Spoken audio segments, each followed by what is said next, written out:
We're continuing with our reading of the Srimad Bhagavatam, Canto 3. We're on Chapter 6, Creation of the Universal Form. And starting up at text number 30. The chief of the Kuru dynasty, the Vedic wisdom, became manifested from the mouth of the Virat, the gigantic form. Those who are inclined to this Vedic knowledge are called Brahmanas, and they are the natural teachers and spiritual masters of all the orders of society.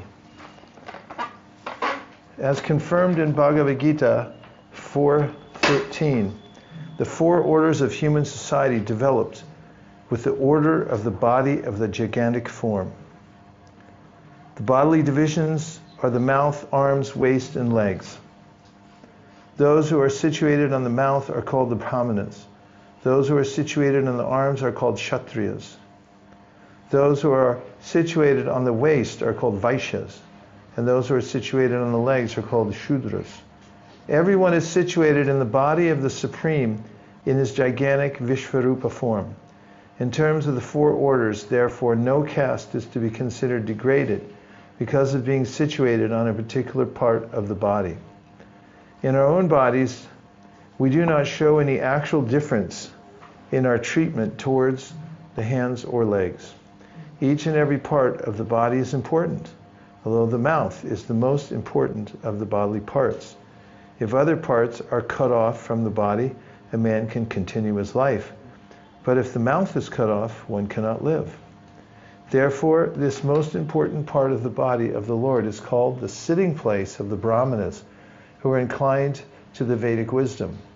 One who is not inclined to the Vedic wisdom but to mundane affairs cannot be called a Brahmana, even if he is born of a Brahmana family or father. To have a Brahmana father does not qualify one as a Brahmana.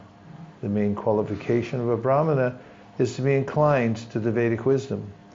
The Vedas are situated on the mouth of the Lord, and therefore anyone who is inclined to the Vedic wisdom is certainly situated on the mouth of the Lord, and he is a Brahmana.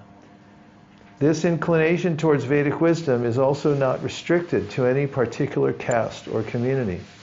Anyone from any family and from any part of the world may become inclined to the Vedic wisdom, and that will qualify him as a real Brahmana. A real Brahmana is the natural teacher or spiritual master. Unless one has Vedic knowledge, one cannot become a spiritual master. The perfect knowledge of the Vedas is to know the Lord, the personality of Godhead, and that is the end of Vedic knowledge, or Vedanta. One who is situated in the impersonal Brahman and has no information of the Supreme Personality of Godhead may become a Brahmana, but he cannot become a spiritual master. It is said in the Padma Purana, Shat karma nipano vipro mantra tantra visharada a Vaishnavo gururna syad a Vaishnavashva pachokuru. An impersonalist can become a qualified Brahmin, but he cannot become a spiritual master unless and until he is promoted to the stage of a Vaishnava, or a devotee of the personality of Godhead.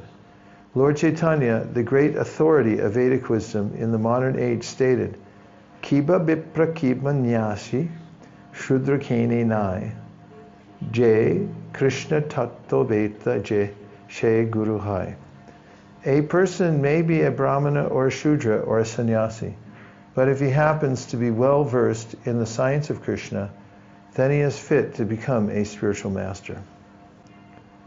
The qualification then of a spiritual master is not to be a qualified Brahmin, but to be well versed in the science of Krishna. One who is conversant with Vedic wisdom is a Brahmana, and only a Brahmana who is a pure Vaishnava and knows all the intricacies of the science of Krishna can become a spiritual master. Thereafter, the power of protection was generated from the arms of the gigantic Virat form, and in relation to such power, the Kshatriyas also came into existence by following the Kshatriya principle of protecting society from the disturbance of thieves and miscreants. Purport, as the Brahmanas are recognized by their particular qualification of inclination towards the transcendental knowledge of the Vedic system, so also the Kshatriyas are recognized by the power to protect society from the disturbing elements of thieves and miscreants. The word anuvrata is significant. A person who follows the Kshatriya principles by protecting society from thieves and miscreants is called a Kshatriya, not the one who is simply born a Kshatriya. The conception of the caste system is always based on quality and not on the qualification of birth. Birth is an extraneous consideration. It is not the main feature of the orders and divisions. In Bhagavad Gita 18.41 through 44, the qualifications of the Brahmanas, Kshatriyas, Vaishyas, and Shudras are specifically mentioned. And it is understood that all such qualifications are needed before one can be designated as belonging to a particular group. Lord Vishnu is always mentioned as the Purusha in all Vedic scriptures. Sometimes the living entities are also mentioned as Purushas. Adjustment? Yeah. Okay. Wardrobe malfunction. Wardrobe. Okay, that should work much better. Lord Vishnu is always mentioned as the Purusha in all Vedic scriptures. Sometimes the living entities are also mentioned as Purushas, although they are essentially Purusha Shakti, Para Shakti, or Para Prakriti. The superior energy of the Purusha. Illusioned by the external potency of the Purusha, the Lord, the living entities falsely think of themselves as the Purusha, and although they actually have no qualifications. The Lord has the power to protect. Of the three deities, Brahma, Vishnu, and Maheshwar, the first has the power to create, the second has the power to protect, and the third has the power to destroy. The word Purusha is significant in this verse because the Kshatriyas are expected to represent the Purusha Lord in giving protection to the Prajas, or all those who are born in the land of water. All those who are born in the land and water. Protection is therefore meant for both man and the animals. In modern society, the Prajas are not protected from the hands of thieves and miscreants. The modern democratic state, which has no Kshatriyas, is a government of the Vaishyas and Shudras, and not of Brahmanas and Kshatriyas, as formerly. Maharaj Yudhishthira and his grandson Maharaj Parikshit were typical Kshatriya kings, for they gave protection to all men and animals. When the personification of Kali attempted to kill a cow, Maharaj Parikshit at once prepared himself to kill the miscreant, and the personification of Kali was banished from his kingdom. That is the sign of Purusha, or the representative of Lord Vishnu.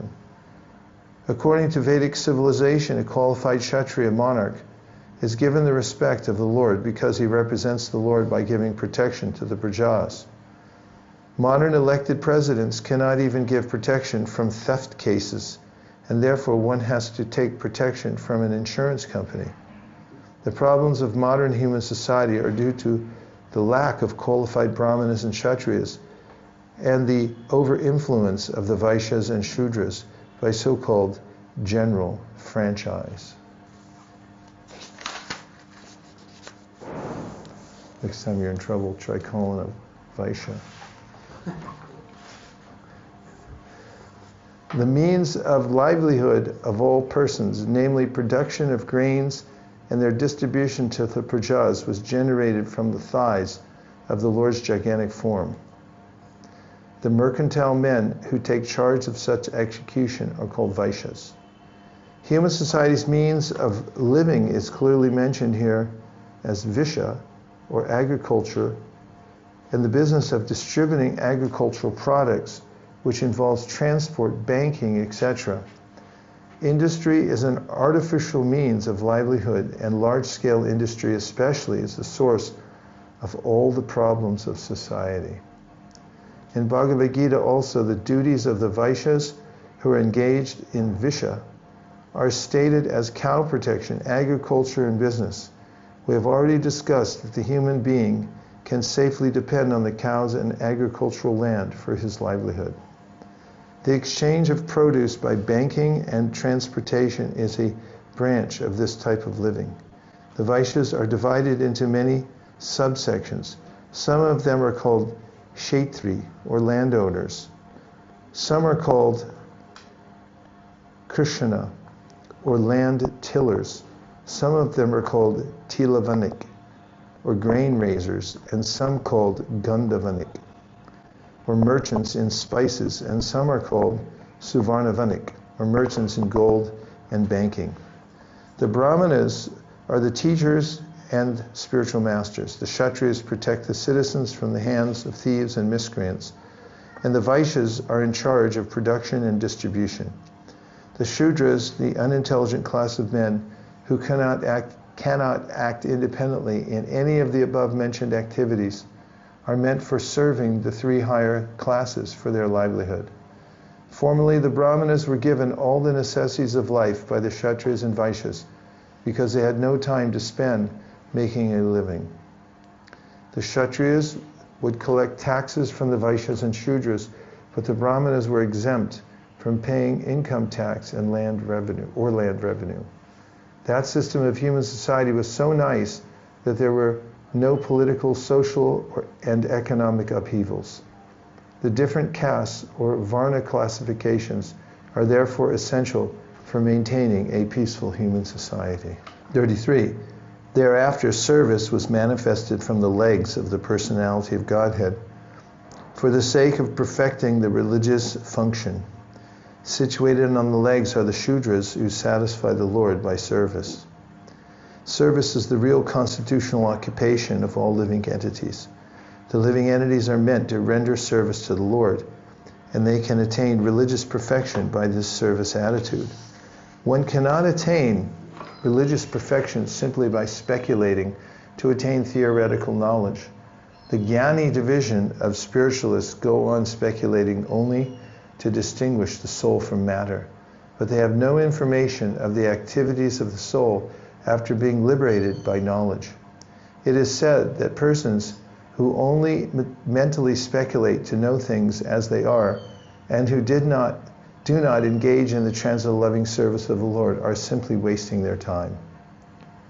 It is clearly said here that the principle of service was generated from the legs of the Lord for the sake of perfecting the religious process.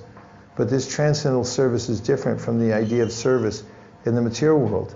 In the material world, no one wants to be a servant. Everyone wants to become the master, because false mastership is the basic disease of the conditioned soul. The conditioned soul in the material world wants to lord it over others. Illusioned by the external energy of the Lord, he is forced to become a servant of the material world. That is the real position of the conditioned soul. The last snare of the illusory external energy is the conception of becoming one with the Lord, and due to this conception, the illusioned soul remains in the bondage of material energy, falsely thinking himself a liberated soul and as good as Narayan. It is actually better to be a Shudra than to be a Brahmana and not develop the service attitude, because that attitude alone satisfies the Lord. Every living entity, even if he be a Brahmana by qualification, must take to the transcendental service of the Lord. Both Bhagavad Gita and the Srimad Bhagavatam support that this service attitude is the perfection of the living entity. A Brahmana, Kshatriya, Vaishya, or Shudra can perfect his occupational duties only by rendering service unto the Lord. A Brahmana is supposed to know this fact due to his perfection in Vedic wisdom. The other sections are supposed to follow the direction of the Brahmana Vaishnav, one who is a Brahmana by qualification and a Vaishnav by action. He's a Brahmana by qualification and a Vaishnav by action. That will make the entire society perfect in regard to the order of its social construction. A disordered society cannot satisfy either the members of the society or the Lord. Even if one is not a perfect Brahmana, Kshatriya, Vaishya, or Shudra, but takes to the service of the Lord, not caring for the perfection of his social position, he becomes a perfect human being simply by developing the attitude of service to the Supreme Lord. All these different social divisions are born with their occupational duties and living conditions from the Supreme Personality of Godhead. Thus, for unconditional life and self-realization, one has to worship the Supreme Lord under the direction of the spiritual master. Since they are born from different parts of the body of the Supreme Lord in his gigantic form, all living entities in all parts of the entire universe are supposed to be eternal servitors of the Supreme Body. Every part of our own body, such as the mouth, hands, thighs, and legs, is meant to render service to the whole. That is their constitutional position. In subhuman life, the living entities are not conscious of this constitutional position, but in the human form of life, they are supposed to know this through the system of the varnas, the social orders, as above mentioned. The Brahmana is the spiritual master of all the orders of society, and thus Brahminical culture, culminating in the transcendental service of the Lord, is the basic principle for purifying the soul. In conditioned life, the soul is under the impression that he can become the Lord of the universe, and the last point of this misconception is to think oneself the supreme. The foolish conditioned soul does not take into account that the Supreme cannot be conditioned by Maya or illusion. If the Supreme were to become conditioned by illusion, where would be his supremacy? In that case, Maya or illusion would be the Supreme. Therefore, because the living entities are conditioned, they cannot be supreme. The actual position of the conditioned soul is explained in this verse. All the conditioned souls are impure due to contact with the material energy in the three modes of nature. Therefore, it is necessary that they purify themselves under the guidance of the bona fide spiritual master, who not only is a Brahmana by qualification, but must also be a Vaishnava. The only self-purifying process mentioned herein is to worship the Lord under the recognized method, under the guidance of the bona fide spiritual master. That is the natural way of purification, and no other method is recommended as bona fide. The other methods of purification may be helpful to come to this stage of life, but ultimately one has to come to this last point before he attains actual perfection. Bhagavad Gita 7:19 confirms this truth as follows. Bahunam jamanam ante jnanavan mam prapadyate vasudhaiva sarvam iti samahatma sudurlabhaha. Let's see if there are any reflections or questions. Hare Krishna. That purport regarding the degradation of society, Radhika Raman Prabhu and I, when I was visiting his house last month, we were speaking about the history of American education, specifically the universities. And initially, when the universities were developed, they were meant to be places where people came and shared ideas and expanded on concepts. And that's, over the course of 200 years, came to the point within the last 50 years of being more focused on Vaishya trade, business, expansion, entrepreneurship. But now he said the trend amongst universities is that, specifically after COVID, and I've noticed this at just distributing books on campus, specifically community colleges, is that rather than going to the university to get a degree, especially in humanities, but even in business, is becoming rare nowadays. People are more interested in stacking skills, and that's becoming the trend amongst the modern society, is that people are being trained just to be workers. They're not being trained to be intellectuals. So even though it's a mundane example, it's quite telling of the times which we're in, where people are not there's not facility which is given for people to develop intellectually, but rather they're encouraged, in the trend of society is pushing everyone in the direction just to cultivate skills as a worker, and that's what's of value. Excellent point. Thank you very much. Yes, Prabhu.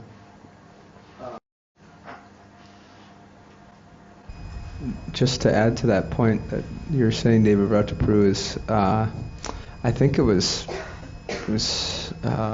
David Rockefeller or Henry Rothschild But someone asked him when they were reforming the education system in the early 1900s about what they planned to do with educating society. And he blatantly responded. He said, I want workers, not thinkers.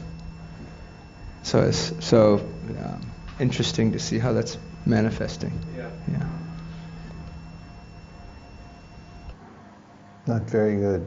Better get it fixed. Okay. Anything else from outside? Outside People's Party? Is there anybody out there? Hare Krishna. What is the meaning of service? Like, what services we should render to means that we can actually go back, or means if we are doing service, like sometimes it is forceful, or what do you call, we are not in mood but still we are doing it. So that service can be counted in the service, or what kind of service, like willingly? Yeah, that can be counted. Kurvan nirantaram karma loko yam anavartate tenaiva karmanan dhyayam mam param bhaktimichiti. This is Brahma Samhita says, it's the natural tendency of all living entities to be active. Therefore, you should, through your work, meditate on the Supreme Personality of Godhead. And Krishna describes that in the Bhagavad Gita as well.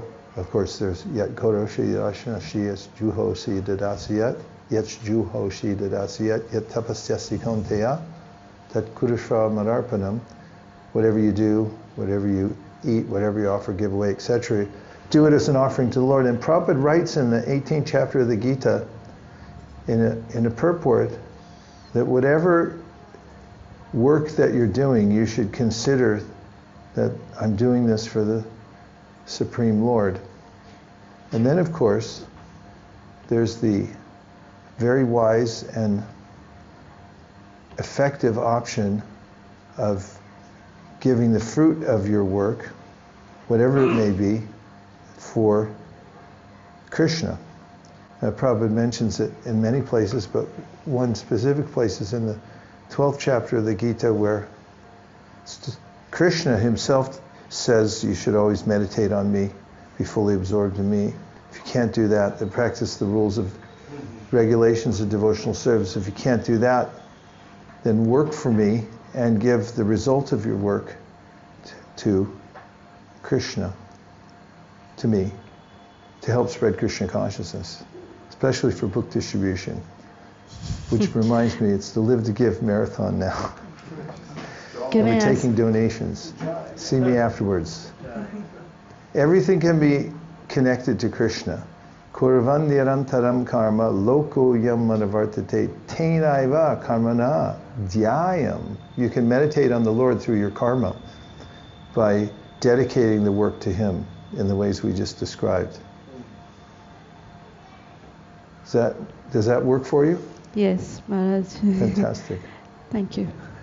Can I ask you Priya out there? Can I ask you small Hi, question? Bo. Welcome. Thanks for coming. Please go ahead. Like I have a toddler.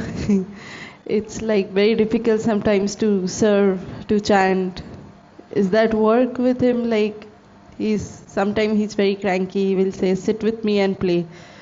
So is that count in service? Well, there's definitely a time when you're a mother, when the child's very young, when it's... In other words, being a mom service. Okay, go ahead. You answer and you're cool. No, go ahead. There are different eras in our lives, and each one of them will present a particular challenge. And the best advice is do the best you can with what you have in every era of your life. And with little children, mothers have to give them their full attention and their full love. Otherwise, the child will be... Anyway, you have to give your full love and attention to your child and do the best you can with chanting. If you can make some arrangements to focus on your chanting as much as possible when you can, then that kind of practice will help you, and when you get more time, then you can improve your chanting incrementally. We've had, Thank you. I think we have our share of kids at ISV. I mean, there must be hundreds of them. And that means there's since we started there, I can recall so many times when mothers were afraid their service was going to reduce, and it was very difficult. And somehow or other they were able to keep going, even doing work and raising children and doing their service. But obviously sometimes it's more difficult than others. But the main point is to keep going. Thank you.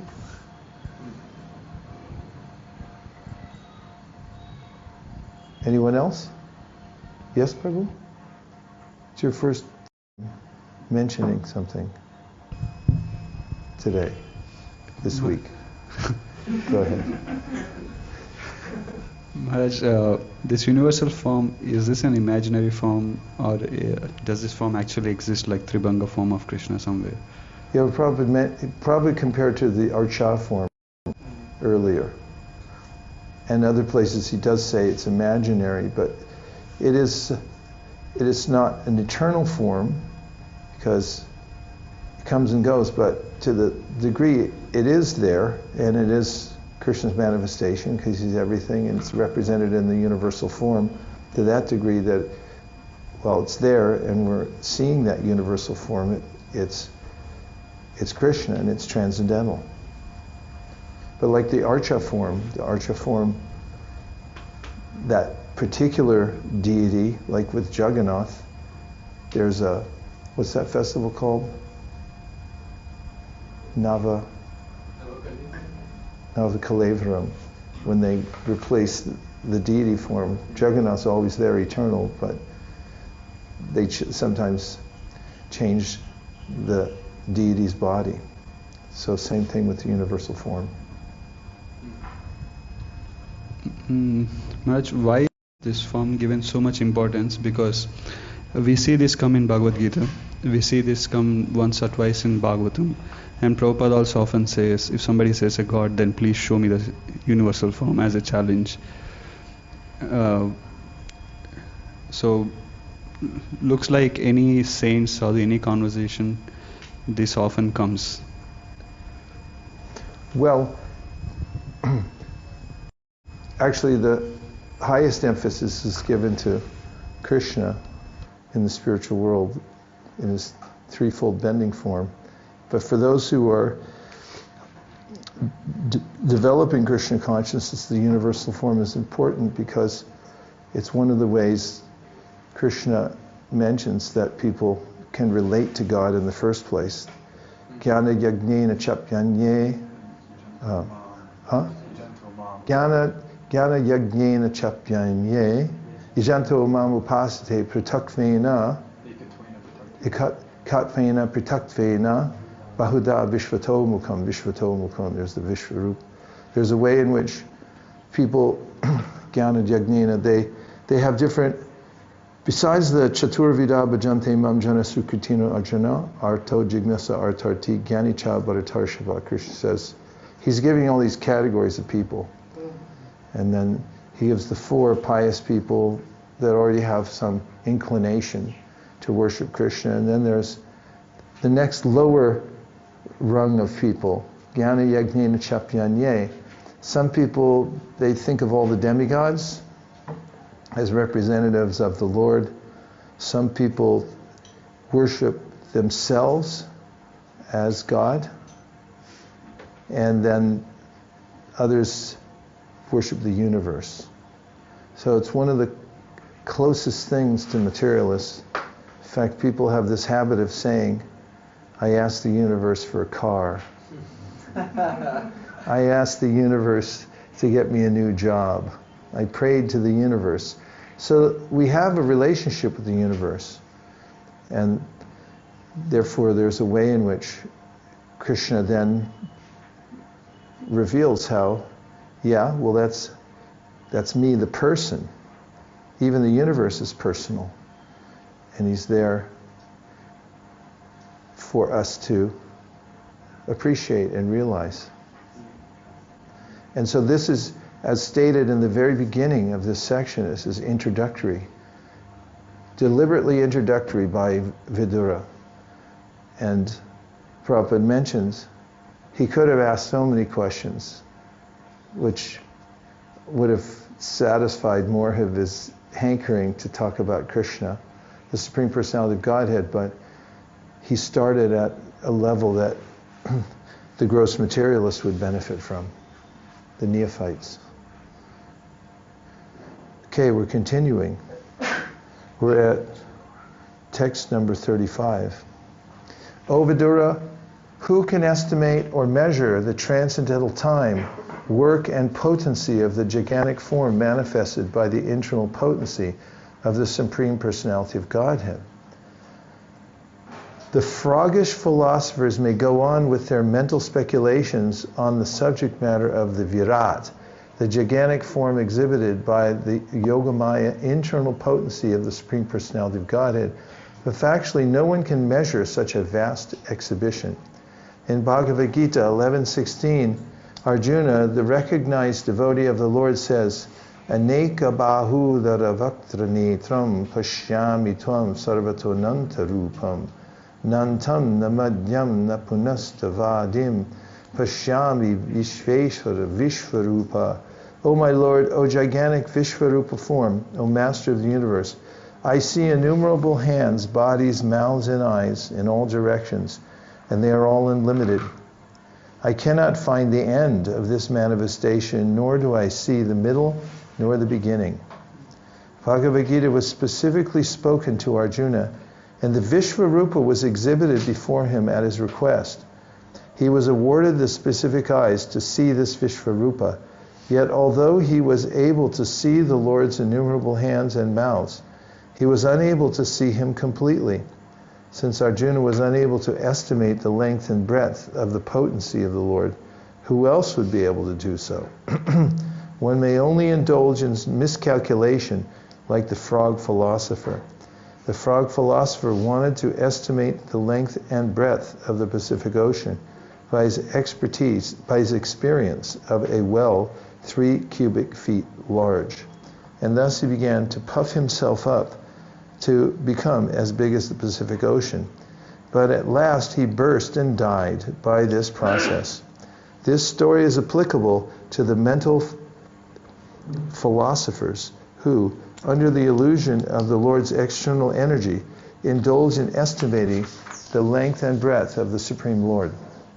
The best path is to become a cool-headed, submissive devotee of the Lord.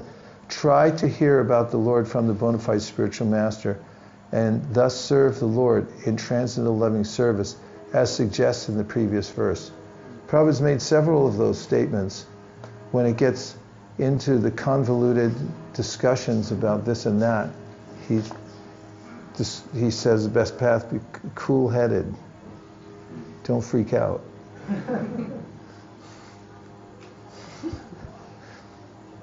In spite of my inability, whatever I have been able to hear from the spiritual master and whatever I could assimilate, I am now describing in glorification of the Lord by pure speech, for otherwise my power of speaking would remain unchaste.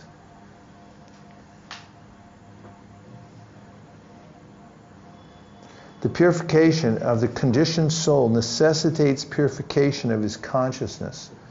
By the presence of consciousness, the presence of the transcendental soul is verified. And as soon as consciousness leaves the body, the material body is not active. Consciousness is perceived, therefore, by activities. The theory put forward by empiric philosophers that consciousness can remain in an inactive state is the proof of their poor fund of knowledge. One should not become unchaste by stopping the activities of pure consciousness. If the activities of pure consciousness are stopped, certainly the conscious living force will be otherwise engaged, because unless engaged, the consciousness has no standing. Consciousness cannot be silent even for a moment. When the body does not act, the consciousness acts in the form of dreams, Unconsciousness is artificial. By induced extraneous help, it remains for a limited period. But when the intoxication of the drug is finished, or when one is awake, the consciousness again acts earnestly. Maitreya's statement is that in order to avoid unchaste conscious activities, he was trying to describe the unlimited glories of the Lord, although he did not have the ability to describe them perfectly. This glorification of the Lord is not a product of research, but the result of hearing submissively from the authority of the spiritual master. It is also not possible to repeat all that one has heard from his spiritual master, but one can narrate as far as possible by one's honest endeavor. It does not matter whether the Lord's glories are fully explained or not. One must attempt to engage one's bodily, mental, and verbal activities in the transcendental glorification of the Lord. Otherwise, such activities will remain unchaste and impure. The existence of the conditioned soul can be purified only by the method of engaging mind and speech in the service of the Lord. The Tridandi Sannyasi of the Vaishnava school accepts 3 rods representing the vow to engage in the service of the Lord with body, mind, and speech, whereas the Ekadandi Sannyasi takes the vow to become one with the Supreme. Since the Lord is the Absolute, there is no distinction between him and his glories. The glories of the Lord, as chanted by the Vaishnava Sannyasi, are as substantial as the Lord himself. And thus, while glorifying the Lord, the devotee becomes one with him in transcendental interest, although he remains eternally a transcendental servitor. This simultaneously one and different position of the devotee makes him eternally purified, and thus his life becomes a complete success. Got to be one of my favorite purports. Can I get an agreement on that somewhere? Yes. Makes me feel a little better. Thanks a lot. Okay, 37. The highest perfectional gain of humanity is to engage in discussions of the activities and glories of the pious actor. Such activities are so nicely arranged in writing by the greatly learned sages that the actual purpose of the ear is served just by being near them. Purport: the impersonalists are very much afraid of hearing the activities of the Lord because they think that the happiness derived from the transcendental situation of Brahman is the ultimate goal of life. They think that anyone's activity, even that of the personality of Godhead, is mundane. But the idea of happiness indicated in this verse is different because it relates to the activities of the Supreme Personality who has transcendental activities. The word guna vadam is significant because the qualities of the Lord and his activities and pastimes are the subject matter for the discussions of devotees. A rishi like Maitreya is certainly not interested in discussing anything pertaining to mundane qualities, yet he says that the highest perfectional stage of transcendental realization is to discuss the Lord's activities. Srila Jiva Goswami therefore concludes that topics regarding the transcendental activities of the Lord are far beyond the transcendental realizations of Kaivalya happiness. These transcendental activities of the Lord are so arranged in writing by the great sages that simply by hearing of these narrations, one becomes perfectly self-realized, and the proper use of the ear and tongue is also achieved. Srimad Bhagavatam is one of such great literatures, and the highest perfectional state of life is attained simply by hearing and reciting its contents.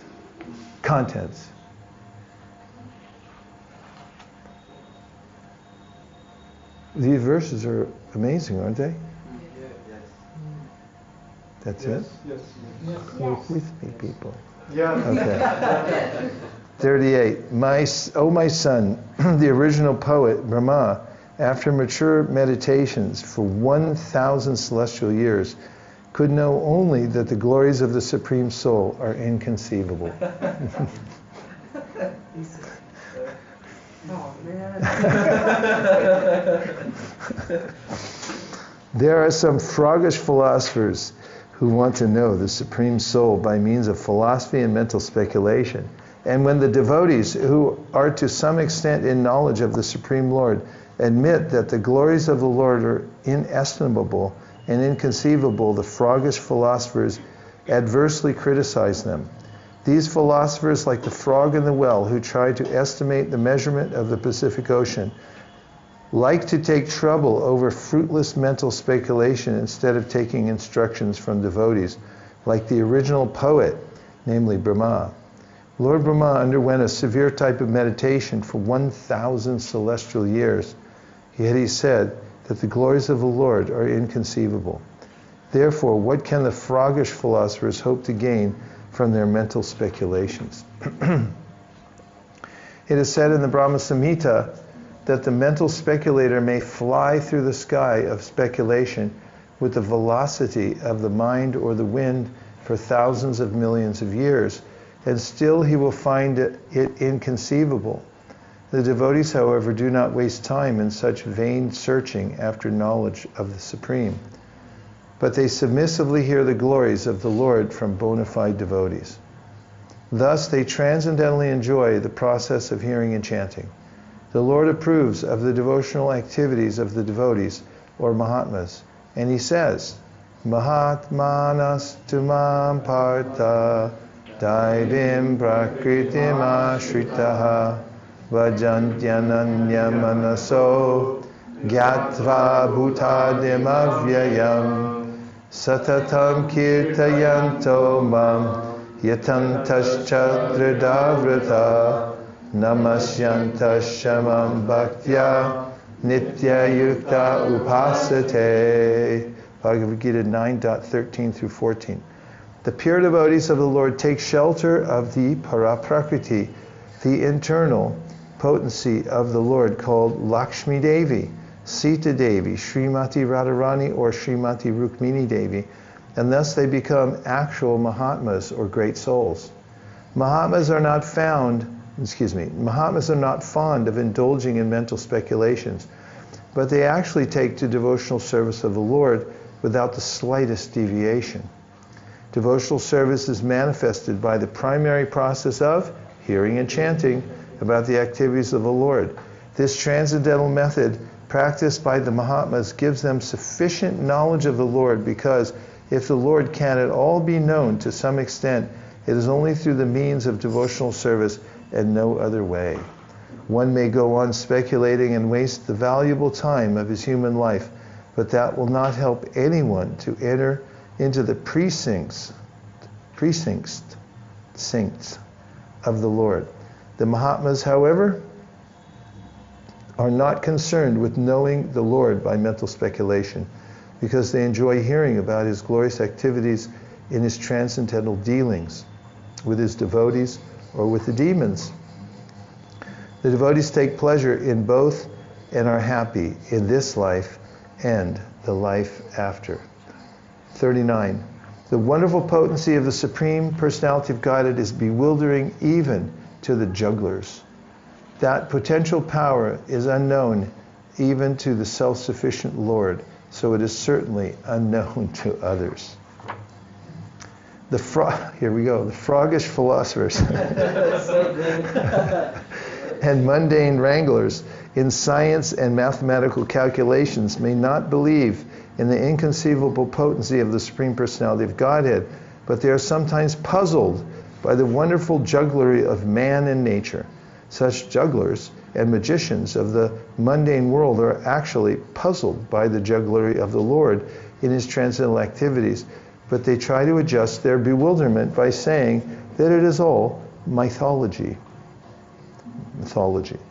There is, however, nothing impossible or mythological in the Supreme Omnipotent Person. The most wonderful puzzle for the mundane wranglers is that while they remain calculating the length and breadth of the unlimited potency of the Supreme Person, his faithful devotees are set free from the bondage of material engagement simply by appreciating the wonderful jugglery of the Supreme in the practical field. Who was it that asked the question, what else is required? janma karma cha maybe. These are indications, the way Prabhupada's describing here. When one has a cool-headed, submissive approach, and just hears from the bona fide channel. It's what's necessary. His faithful devotees are set free from the bondage of material engagement simply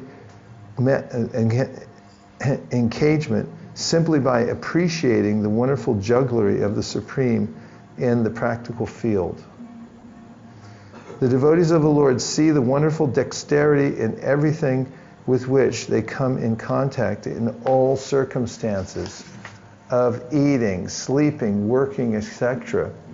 A small banyan fruit contains thousands of small seeds, and each seed holds the potency of another tree, which again holds the potency of many millions of such fruits as causes and effects.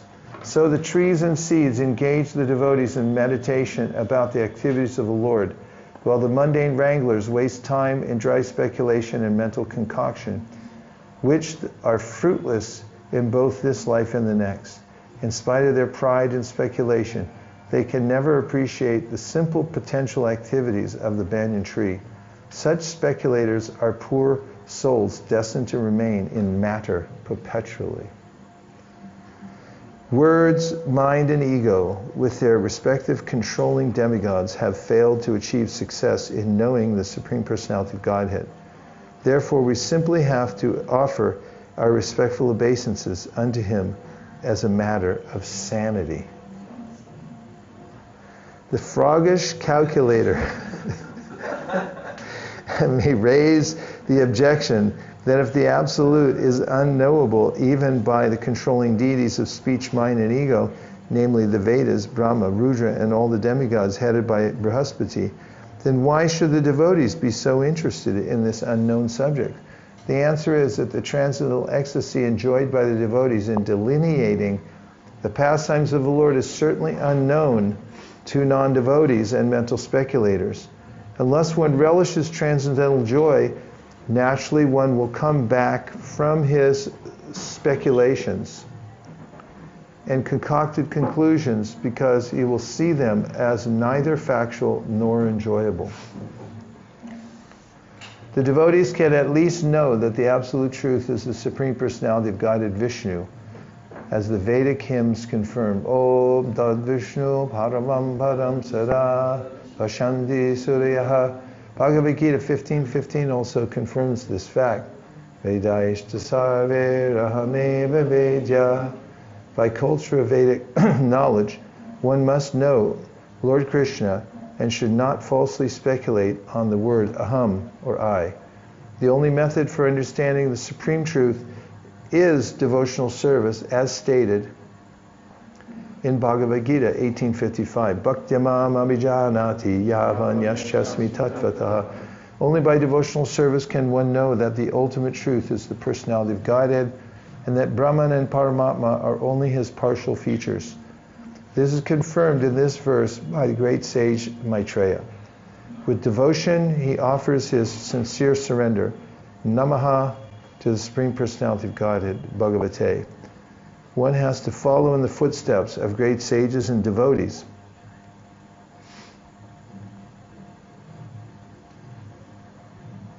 Like Maitreya and Vidura, Maharaj Parikshit and Shukadeva Goswami, and engage in the transcendental devotional service of the Lord, if one would know his ultimate feature, which is above Brahman and Paramatma. Thus end the Bhaktivedanta purports of the third canto, 6th chapter of the Srimad Bhagavatam, entitled Creation of the Universal Form. Bravo!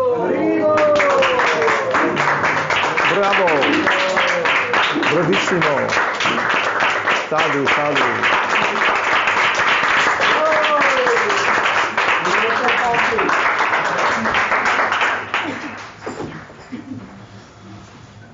Yeah, I mentioned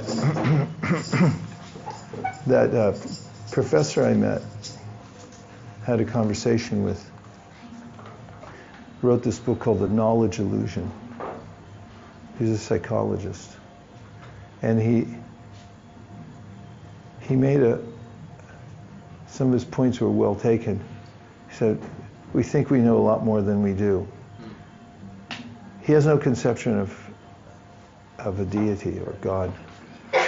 But just his observation about how we take for granted that we know things has some parallel to this understanding of the Virat Rupa and how it's inconceivable, because when you really start breaking it down, and that's what he does partially in his book, he said, it's one thing to think you know something about anything, but when you try to articulate it, you'll find out that you can't say much.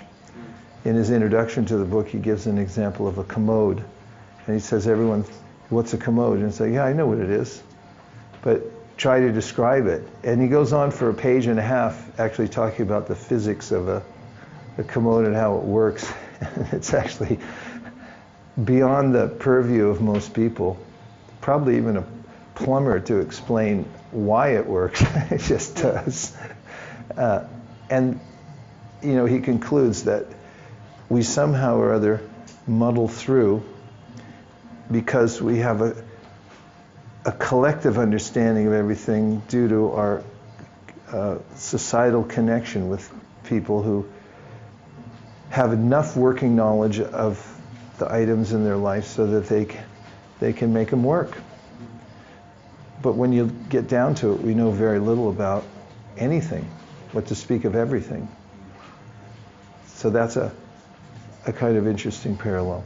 What other final thoughts do you have? Yes? I noticed a big pattern in this chapter. Prabhupada was quoting multiple times Vaiśeṣika Hridishani Vishto Matasmitirkanam Apohanam Cha. And then also we saw a couple of times Prabhupada elaborating on just try and hear from the spiritual master and try and serve the spiritual master. And and then he's also talking about these mundane wranglers and scientists.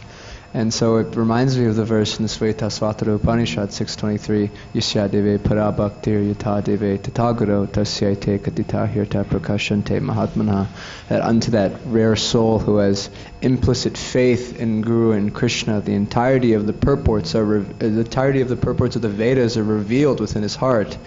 And so scientists, for example, they're utilizing something that's not meant to create its own philosophy. It's like something that's just meant to be observation, that's backed by good philosophy. That's like the foundation of science. It's supposed to be backed by good philosophy.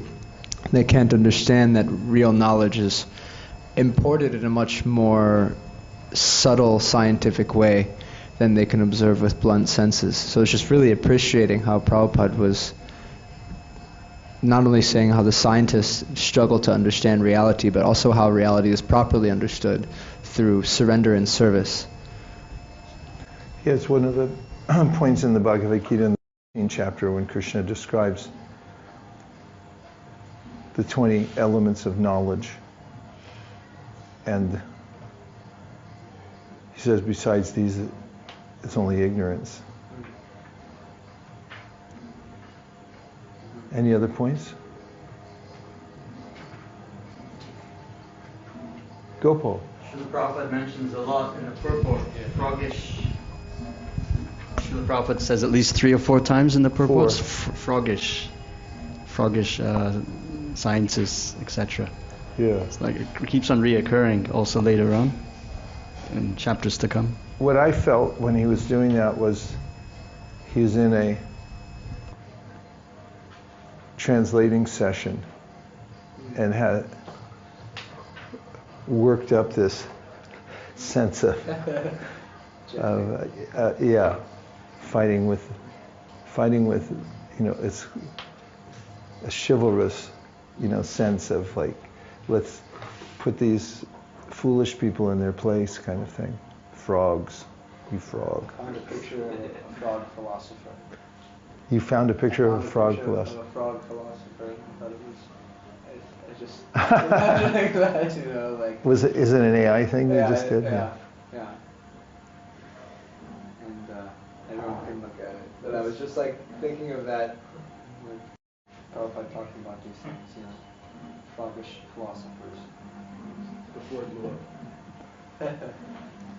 Anybody outside have a last point? Hare Krishna. Hare Krishna.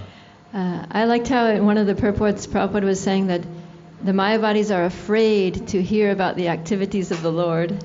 because they think they're going to fall into Maya by hearing about such mundane activities. Right. It's almost like we sometimes are afraid of hearing gossip or criticism, prajalpa, like that. So, Yeah.